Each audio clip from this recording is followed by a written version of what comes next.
Pues agradeciendo al Señor por la oportunidad nuevamente de estar reanudando esta serie de temas, pero principalmente por el haber concluido un ciclo en días, un ciclo en números y empezar un ciclo nuevo. Y esto es de gran interés a nuestras vidas porque sabemos que Dios trabaja por periodos de ciclos, por, por ciclicidades. Dios es un Dios de números, de ciclos. Sabemos que el Señor ocupó el ciclo de 40 días y vemos constantemente la palabra 40 días, 40 noches, 40 años. Hay también ciclo de 500, ¿verdad? Hay ciclos de 10 y cada ciclo es algo muy importante porque está representando el mover de Dios, el actuar de Dios sobre una generación, sobre un tiempo presente para poder manifestarse como Dios y poder lograr que la generación que habita en ese tiempo pueda lograr el propósito de Dios. Por lo tanto, nos invitamos en el espíritu y en nuestras almas que sea un año de responsabilidad, de madurez, de entendimiento para poder hacer lo que el Padre quiere hacer. Por eso la palabra dice que había un hombre que dice: aquí vi una visión, la escribí en tablas y corrí con ellas. La visión que viene del cielo es una visión gobernante, es una visión que debemos escribir en las tablas del corazón, en las tablas de nuestra mente y correr con ella. Porque la palabra me enseña y me dice que soy juntamente con Cristo colaborador con Él y soy un colaborador del reino. Es importante destapar para este año nuestro espíritu, destapar nuestro ser hacia las nuevas dimensiones celestiales y poder realmente ir al destino en el cual fuimos llamados y en el cual fuimos plantados.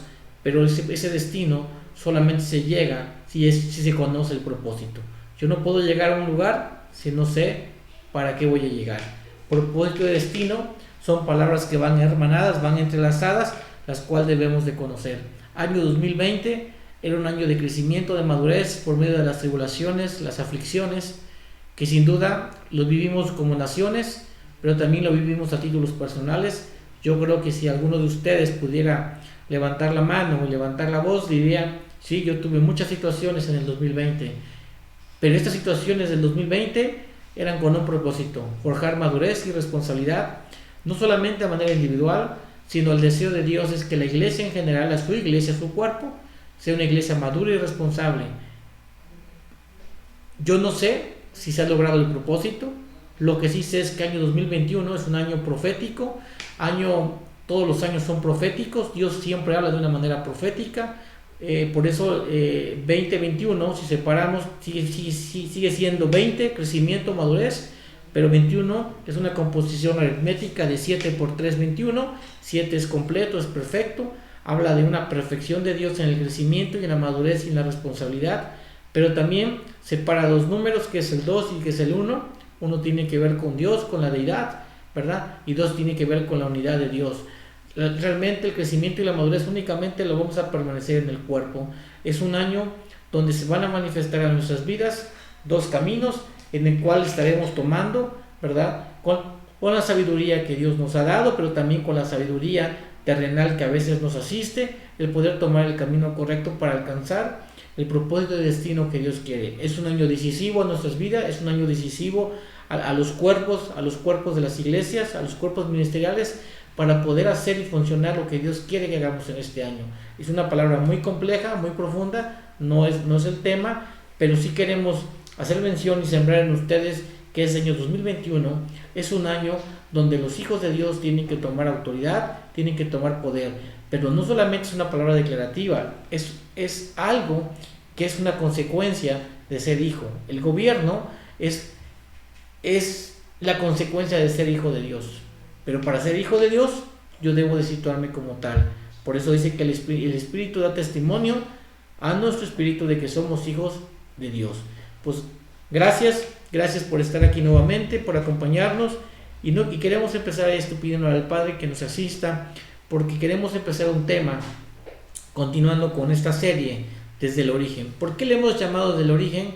Porque hay una necesidad muy grande en nuestro espíritu, que es volver a nuestro estado original, es volver a nuestro génesis, es volver a donde yo fui plantado, es volver a ese huerto de Edén, es ser trasladado a ese reino de luz, es ser llevado a esa esfera celestial. Es algo que creemos que está en el corazón de Dios para este tiempo. El poder llegar a ser hijos solamente se va a dar si volvemos a conocer nuestro origen. El origen es el Padre, el origen es Él, pero también es conocer cómo fui creado y para qué fui creado. Hay un tema que hemos titulado Cuerpo Celestial.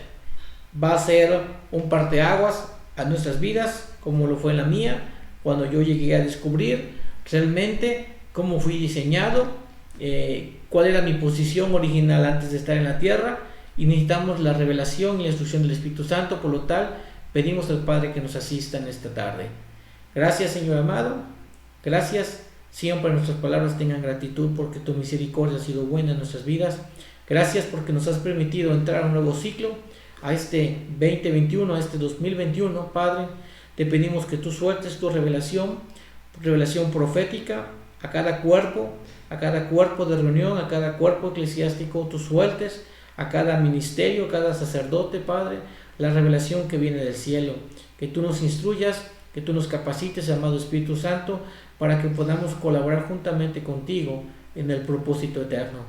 Yo te pido porque el espíritu de revelación, de entendimiento, fluya a través de estas fibras ópticas, fluya, y que no haya ninguna interferencia en la palabra expuesta, que sea tu palabra, sea pura, sea verdadera, y que tú la sanciones, que tú quemes, Padre, mis labios con fuego, con hisopo los limpies, y que solamente salga una palabra tuya, yo sea solamente un depósito, sea un medio, pero la palabra es tuya, pertenece a ti, porque viene de ti. Padre, todo te pertenece. La palabra es tuya y es tu espíritu. Que esa palabra que es espíritu, dé luz e incube nuevas realidades en nuestra vida. Y hoy, nuestra mente, Padre, te pedimos que sea transformada en Cristo Jesús, que sean removidas estructuras mentales y se pongan plataformas correctas, se pongan cimientos celestiales, cimientos del reino, para poder funcionar correctamente. Te lo pido, papá, en el nombre de Jesús. Amén. Yo sé que para todos el hablar del principio, hablar de Génesis 1, Génesis 2, pues es algo que la tradición, el espíritu religioso nos enseñó de una forma, nos enseñó a leerlo, la letra, nos enseñó inclusive a dibujarlo. El día 1 que hizo Dios, en el día 2 que hizo 3, en el día 4 que hizo Dios. Pero realmente para poder entender Génesis necesitamos una mente profética, necesitamos un espíritu de revelación, necesitamos que el Señor nos trace la palabra de una manera que pueda dar luz a nuevas realidades. Y es el deseo que en esta noche podamos entender Génesis desde otra óptica, una óptica apostólica, una óptica profética, y que hoy que se corra un velo en nuestro interior, un velo en nuestra mente, para poder descubrir la profundidad que tiene la creación. ¿Y por qué es importante conocer la creación? ¿De qué me sirve a mí todo esto? Me sirve para saber quién fui yo, quién soy yo y quién es Él. En la medida que yo lo conozco, en esa medida le creo. En la medida que lo conozco, en esa medida le amo. Yo no puedo creerle algo a lo que no conozco. Pero ustedes me podrían decir, pero es que Dios es Dios y nadie lo ha visto y nadie lo verá jamás. Pero bueno, tenemos que entender que la palabra tiene una posición, y la palabra se posiciona de manera profética para un tiempo. Por eso yo tengo que ver las cosas a través del Espíritu. El Espíritu tiene una escritura propia. Yo sé que muchas veces todos hemos ido bajo el brazo con esto que es la palabra de Dios, que es un libro, que es, por eso Biblia es el libro de los libros, pero tenemos que entender que lo que nos debe asistir siempre es la palabra acompañada con el Espíritu. Esto es como si tuviéramos un hueso, y el hueso es la palabra, pero la carne es el Espíritu. Por lo tanto, no puede separarse la carne de los huesos, por lo tanto, no se puede separar la palabra del Espíritu. Entonces, la mano derecha y la mano izquierda son importantes. Es la palabra, pero es el Espíritu. En el principio creó Dios los cielos y la tierra. Sabemos de memoria este versículo de Génesis 1:1. Pero yo quiero que entremos a una didáctica de preguntas y respuestas, que sea de muchas preguntas, de mucha, no solamente curiosidad, sino una pregunta que se formule con un deseo de conocerle a Él y conocerme a mí. En la medida que lo conozco, me conozco. En la medida que lo conozco, me conozco. En el hebreo dice, en el Bereshit, principio tiene una connotación y es Bereshit. Creó Aletat, los Samayim y la tierra. En la versión que ustedes deben tener, dice: en el principio creó Dios los cielos y la tierra. Pero aquí viene la primera pregunta. Dice cielos, plural, y dice tierra, singular. ¿Por qué es plural? La palabra cielos viene del hebreo Samayim o Shamayim, y se escribe S-H-A-M-A-Y-I-M.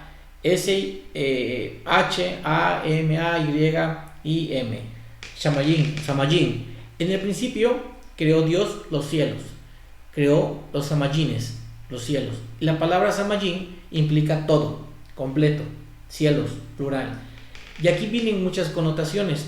No vamos a entrar a tanta profundidad. Hoy queremos recalcar y subrayar que esto es una pequeña introducción que nos ayude a prepararnos, porque van a venir días de estudio, de profundidad, y había inquietud también en mi ser, porque muchas veces la manera como fuimos educados nos crean una forma, un estilo de pensamiento, y cuando viene un conocimiento nuevo contrario a lo que yo aprendí durante tantos años de vida, yo puedo rechazar. Por eso necesito que el Espíritu Santo dé testimonio a vuestro espíritu de quién son las cosas y de quién vienen. Si las cosas son del Espíritu y vienen del reino, eso dará paz a nuestro espíritu. Entonces empezamos a decir que los cielos es Samayim, son plural, es todo. O sea, en el principio creó Dios todo y la tierra. La palabra Samayim también está compuesta por dos palabras, la palabra hebrea Aish y la palabra hebrea Ma'im. Interesante porque es fuego y agua. Entonces está hablando que en esos cielos, en esa esfera celestial que Dios creó, hay fuego y hay agua, elementos del reino, los elementos que Dios ocupa. Esto es apasionante, porque fuego y agua son elementos que siempre Dios ocupa. ¿Recuerda usted que dice que aquel que no es nacido de agua, verdad, no puede entrar? Hay que nacer del agua y del espíritu. Y entonces, desde el punto de vista físico, lo entendemos así. La atmósfera tiene nitrógeno, ¿verdad? Nitrógeno compuesto por oxígeno nos da como resultado fuego. Pero también la mezcla de hidrógeno y oxígeno nos da como resultado agua. Entonces usted puede ver que todo lo que tenemos en la Tierra, hay una representación gráfica de lo que es el misterio del cielo, o lo que es el cielo. No el cielo que usted ve, el primer cielo, donde vemos las nubes, donde vemos los pajarillos andar, sino la palabra cielos, ¿verdad?, habla de una connotación de completo, de todo. Por eso en el hebreo ellos hablan, ¿verdad?, que hay 8 cielos, pero Pablo nos habla que hay 3 cielos. Por eso dice: fui a un lugar que se llamaba tercer cielo. Dice: no hablo de mí, pero conozco un hombre que fue al tercer cielo. Pero los hebreos hablan de 8 cielos. No vamos a entrar ahorita a profundidades, simplemente es empezar a dibujar gráficamente en sus mentes, y que esta palabra sea como una semilla, y esa semilla cree un concepto y una nueva realidad de las cosas, y que venga un nuevo entendimiento celestial. Entonces la palabra cielos es completo, y luego dice la palabra: la tierra estaba desordenada y vacía, y las tinieblas estaban sobre la faz del abismo. Note usted algo, habla abismo, faz, estaban sobre la faz, y el Espíritu de Dios se movía sobre la faz de las aguas. Y dijo Dios: ¿qué es lo primero que Dios hace? Y dijo Dios: sea la luz. Pregunta: ¿la luz es creación o no es creación? Es importante esta pregunta. Y dijo Dios: sea la luz, y fue la luz. Y dijo Dios, y vio Dios que la luz era buena, y se paró. Entonces aquí nos vamos a detener un poco. ¿La luz es creación? ¿La creó Dios? No. Tengo que entender el contexto original. Dios es luz. Dios habita en un reino de luz. Lo que está diciendo en el original es que la luz, ¿qué pasó? Salió de Él. Qué hermoso es esto. La luz es Jesús, y la luz salió de Él, y vio que la luz tenía un propósito. Y aquí viene otra pregunta: ¿cuál es el propósito de la luz? ¿Por qué hablamos tanto del reino de luz, y el reino de las tinieblas? ¿Y por qué hace tanto énfasis el relato que Dios nos da? Porque es un relato del Espíritu Santo a través de la Escritura que nos da en esta línea de tiempo, y dice que hay luz y que hay noche, y que hay día, y que hay noche. ¿Y por qué hay tanto énfasis en la luz? Dice, y la luz tiene un propósito. ¿Cuál es el propósito? Ahorita lo vamos a ver. Separar. Versículo 4. Y vio Dios que la luz que salía de él era buena, y separó Dios la luz de las tinieblas. Es decir, ya había pasado algo. Ya había pasado algo. Cuando hablamos de luz, hablamos de un nombre, y es Jesús. Cuando hablamos de tinieblas, hablamos de un nombre, y sabemos quién es. Y sabemos quién es el padre de las tinieblas. Y sabemos que en esas tinieblas hay muchas cosas que vienen añadidas a él por autonomacia. Pero sabemos que la luz engendra cosas, las cosas que engendra la luz y las cosas que engendran las tinieblas. Entonces, ¿cuál fue el propósito de la luz? Para separar. O sea, Dios nunca le dio oportunidad al diablo de vencer. Nunca. O sea, es que a mí me apasiona esto, porque el diablo es un ser creado, y tú y yo somos un ser engendrado. Una cosa es lo creado y otra es lo engendrado. La luz salió de él, de su gen. Pero vamos a ver algo profundo en Dios. Es que él nunca le dio oportunidad al diablo. O sea, el diablo ya estaba vencido desde un principio. Pero él, lo que hace Dios es que él pone a través de la luz, hace algo muy, muy profundo. Es un misterio muy grande. Él pone linderos. ¿Para qué sirve la luz? Para separar, pero para poner linderos, para poner limitaciones, donde las tinieblas querían mezclarse.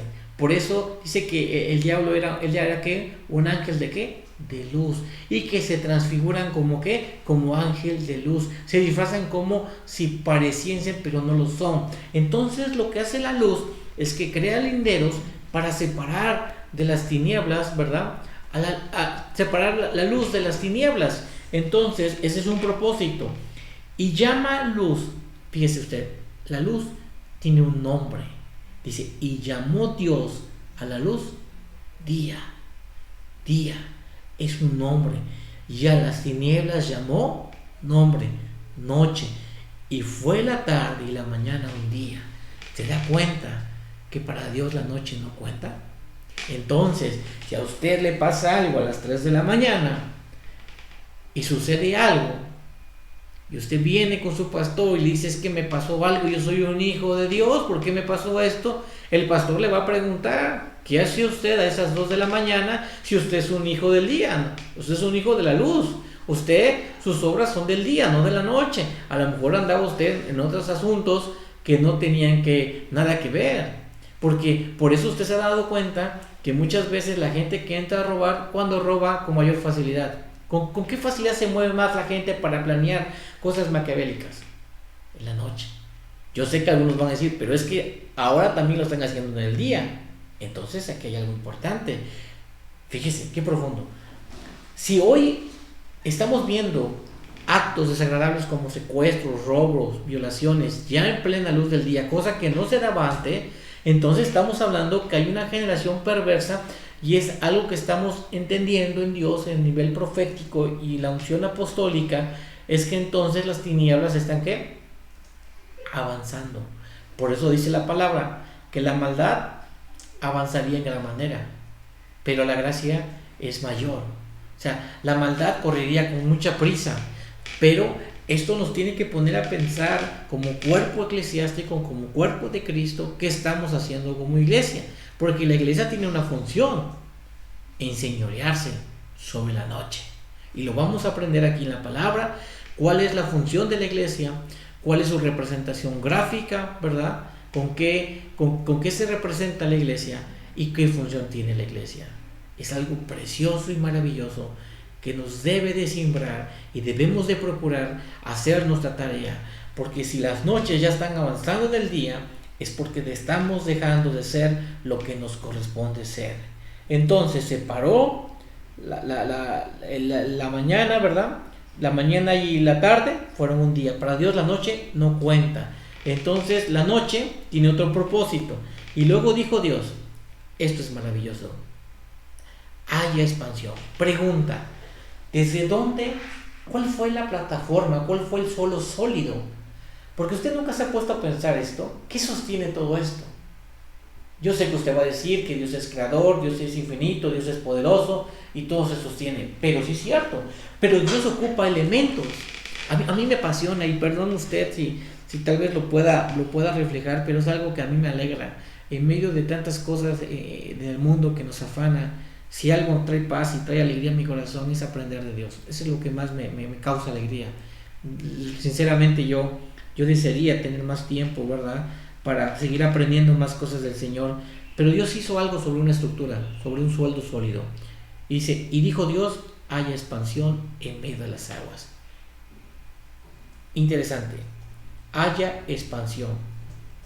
¿Qué es expansión? La palabra expansión viene de la palabra firmamento. Y la palabra firmamento viene de la palabra raquia. O sea, y luego dijo Dios, haya raquia en medio de las aguas y separe las aguas. Es decir, la raquia, la expansión.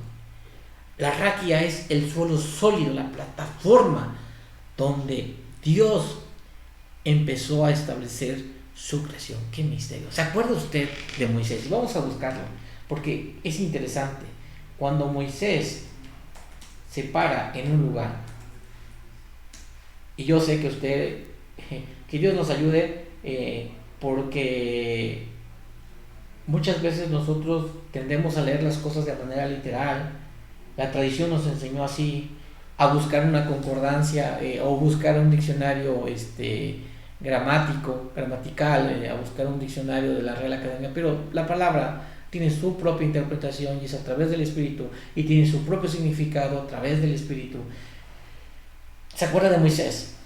Para que usted pueda entender qué es la raquia y el privilegio que tienen en algunos hombres de pararse sobre ese bash point que es la raquia.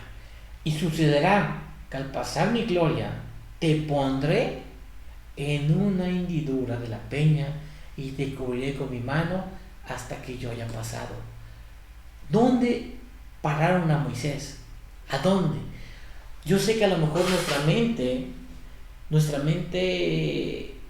conceptualizada nos puede decir que la peña es una roca y estamos pensando en una roca grande y que Moisés estaba en un cerro, pero no, realmente en el Espíritu entendemos que Moisés estaba parado en el firmamento, en la raquia, en el bashpon. Ahí estaba parado Moisés, donde Génesis 1:6, ahí se paró Moisés.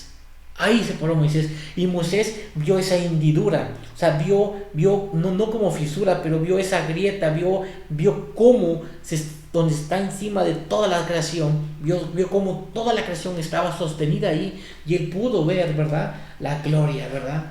Y ya no vamos a entrar al tema, ¿verdad?, porque realmente lo que Moisés vio fue las cadejas de Dios, ¿verdad? No fue el rostro, sino fueron las cadejas de Dios, la parte de atrás de Dios. Pero dice, y dijo Dios, haya expansión en medio de las aguas, haya raquia. Dios crea primero su suelo. Dios es un constructor. Padre es constructor, Hijo es extensión del constructor. El Padre está construyendo su creación. El Padre todopoderoso, el amado Jesús, fue el que hizo la creación. Él hizo la creación, Él la toma y crea un suelo sólido. Entra en un ambiente celestial. Por eso el tema se llama cuerpos celestiales. De allá raquia en medio de las aguas, y empezó ¿a qué? A separar las aguas de las aguas. Y llamó Dios a la raquia cielos, plural. Y fue la tarde y la mañana el día segundo. Dijo Dios, júntense las aguas que están debajo de los cielos y cúbrase lo seco. Y fue así, y llamó a Dios a lo seco tierra. Ahora, me voy a saltar un poquito. Versículo 14. Entonces, vamos a procurar hacer una gráfica, una diapositiva, para poder entender todo esto y poderlo llevarlo de la mano, porque todo tiene una lógica, todo tiene un fundamento, pero también todo tiene una línea de tiempo en la cual Dios trabajó. Dios es un Dios perfecto. Dios es un Dios perfecto. Dice, y dijo Dios, haya lumbrera en la expansión de los cielos. Lumbrera viene de la palabra maors. lo que está luminaria, lumbrera, luminaria, maors. Maors es la connotación original. Dice, haya maors, haya luminarias, haya lumbreras en la expansión. O sea, crear a raquia como un fundamento, y lo primero que empieza después a crear de esta raquia, establece las luminarias. Qué hermoso, qué perfecto el Señor, qué creación tan perfecta del Padre. Y crea las luminarias, crea los maor en la expansión. ¿Y cuál es el propósito de estas luminarias? Nuevamente el Padre estableciendo quién es Él, su dominio, su gobierno, su autoridad, majestuosidad, su cimiento. Él crea lo suyo, donde el diablo no tiene parte ni suerte. Y dice, para separar el día de la noche, y para que sirva de señal para las estaciones, para días y años. Para días y años. Qué profundo. ¿Qué quiere decir esto? Que Dios crea las luminarias, nuevamente separa, crea los maor para señalizar el tiempo del hombre, las estaciones, días y años. Y quiero compartir con ustedes Juan capítulo 9. Voy a buscar, si me permiten tantito, voy a buscar Juan capítulo 11, Juan capítulo 11. Jesús, el amado Maestro. Jesús respondió, versículo 11, capítulo 9, ¿no hay 12 horas en el día? ¿Cuántas horas tiene el día en el sistema del hombre? Dios da la respuesta. La pregunta es, ¿cuántas horas tiene el día? Usted me va a decir 24. No tiene 24. Jesús respondió, 12 horas hay en el día. Qué hermoso, qué precioso, qué revelación. Si alguno anda de día, no tropieza, porque ve la luz de este mundo. Qué profundo. O sea, ¿para qué sirvió estas luminarias? Para señalizar, para señalar las estaciones, los días del año. Entonces dice, si en el sistema del hombre hay 12 días, y si alguno anda de día, no tropieza porque ve la luz de este mundo. O sea, el mundo tiene su propia luz, la noche. Pero si alguno anda de noche, tropieza porque la luz no está en él. Nuestro amigo Lázaro se ha dormido, pero voy a despertarlo. Aquí está diciendo algo. ¿Cuánta aflicción nos causa a nosotros que los tiempos van corriendo? Seamos honestos. ¿Nos aflige o no cuando vemos el reloj y las manecillas van corriendo y lo que yo espero no llega? ¿Se acuerdan de Abraham y Sara? ¿Qué pasó con su aflicción? Su aflicción es porque dice que llegó a una etapa donde las mujeres ya no tenían la costumbre de las mujeres. O sea, ya no menstruaba. Y si ya no menstruaba, ya no había fertilidad. Es lo que el sistema del mundo da a connotar. Las horas del sistema. Y muchas veces yo me aflijo porque ciertamente veo que el sistema tiene unas horas y tiene un día. Y por eso dice la palabra, bástese cada día su propio afán.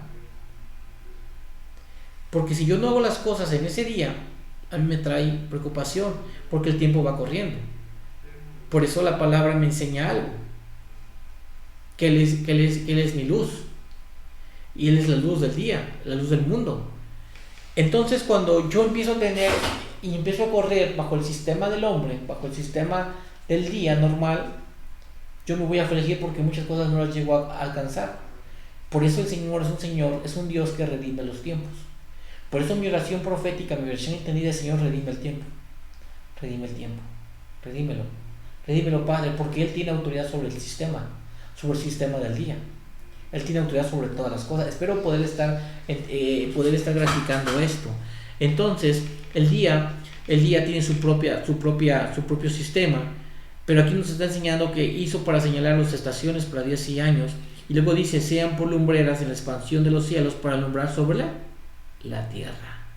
E hizo Dios, con esto vamos a concluir esta introducción. E hizo Dios dos grandes lumbreras, dos grandes maor, dos grandes luminarias. La lumbrera mayor para señorearse. La palabra señorear significa gobernar, para tener dominio. Dice, para tener dominio en el día, y la lumbrera menor para que señorease en la noche, e hizo también las estrellas. Entonces, luminaria mayor, luminaria menor y estrellas. ¿Qué tiene que ver con eso? Usted va a decir, qué romántico, qué bonito se ve el cielo estrellado, un hermoso sol al amanecer, pero vamos a entenderlo con unos ojos espirituales. ¿Cuál es la lumbrera mayor? La lumbrera mayor es el sol, pero el sol no es un astro. Yo quiero quitar un velo hoy en Jesús, en Dios, en el Espíritu Santo. El sol no es un astro, el sol es un ser espiritual. Por eso dijo Josué, detente sol, detente luna. ¿Se acuerdan ustedes lo que dijo Josué? ¿Por qué Josué le habla con tanta autoridad al sol y a la luna? Vamos a buscar el versículo. Para poder entender por qué es un ser. Y todo lo que es creado tiene vida. Detente sol en Gabaón, y tu luna, detente en Ajalón. Sol y luna. Vamos a entenderlo con una palabra profética que el Señor nos ha dado en Apocalipsis capítulo 11. Porque hay hombres que le pueden hablar al sol, le pueden hablar a la luna y pueden profetizar, y le pueden hablar a los mares. Entonces la lumbrera mayor es el sol, la lumbrera menor es la luna, y dice que creó también las estrellas y las puso Dios. Dios crea, las traslada y las pone en la expansión de los cielos para alumbrar sobre toda la tierra, y para señorear en el día y en la noche. El sol es Jesús, es una representación, una proyección de Jesús. Por eso dice la palabra, y lo vamos a buscar, que Él es el sol de justicia. Sol de justicia. La palabra sol de justicia es muy poderosa. Malaquías 4:2. Por embargo, ustedes temen mi nombre, y se levantará el sol de justicia con la salud en sus alas, y saldréis y saltaréis como terneros del establo. ¿Y qué es la luna? La luna es la iglesia. Y usted sabía que la luna, yo sé que físicamente la luna no tiene luz propia. La luz que viene de la luna es el reflejo, ¿verdad?, de la luz del sol. Entonces la luz es Jesús. Jesús le transmite luz a ese ser que es la luna, que es la iglesia. Por eso la iglesia es el reflejo del cuerpo de Cristo. Por eso la iglesia es Cristo, porque es su reflejo, es su luz. Y entonces Dios crea a la iglesia para que la noche, para que las tinieblas no se enseñoreen. Pregunta, ¿qué estás haciendo, iglesia, para que las tinieblas no se enseñoreen? ¿Qué estás haciendo, iglesia, para que la luz de Cristo que está en ti alumbre correctamente y nadie tropiece en la luz del día? ¿Qué estás haciendo, iglesia, con todo el poder que el Padre ya te dio? ¿Qué estás haciendo, miembro de ese cuerpo? ¿Qué estamos haciendo? ¿Qué estoy haciendo yo? Y Dios creó también las estrellas. Pregunta, ¿qué son las estrellas? Concluimos. Me salto a Génesis capítulo 2, verso 1. Y fueron acabados los cielos y la tierra y todo el ejército de ellos. Y aquí dejo una pregunta, una interrogante. ¿A qué ejército se refiere Dios? ¿A qué ejército se refiere Dios? En otra versión dice, y fue acabado todas las huestes de Dios. Y la siguiente pregunta es, ¿en qué momento de esta creación, de este relato, Dios te creó? Vamos a descubrir en Dios cómo fui creado. Por eso dice, a los que predestinó, a los que fuimos creados antes de ¿qué? De la fundación del mundo. Son las preguntas que tenemos que empezar a hacernos. Yo fui creado, ¿cuándo? ¿Fui creado para qué? ¿Cómo fui creado? Yo agradezco por este tiempo. La intención es que podamos prepararnos, es hacer una introducción a estos temas que ya vienen de este inicio de año, y poder comprender con otra mente y con otro entendimiento quién es Dios y quién soy yo. y poder ser trasladado a mi origen y funcionar para lo que fui hecho. Gracias, Señor, por habernos permitido compartir tu palabra. Gracias. Permite que esta palabra no vuelva vacía, que esta palabra forme huesos en nosotros, forme cuerpo, forme un cuerpo fuerte, conforme un entendimiento, y tú nos des revelación, que esta palabra traiga cambios en nuestra vida, que traiga luz, que traiga vida nueva, traiga pensamientos nuevos, Padre, y que esta palabra se active en nuestro ser y que no sea robada, sino sea cuidada y guardada. Con toda responsabilidad la tomamos y te agradecemos en el nombre de precioso de Cristo Jesús. Amén.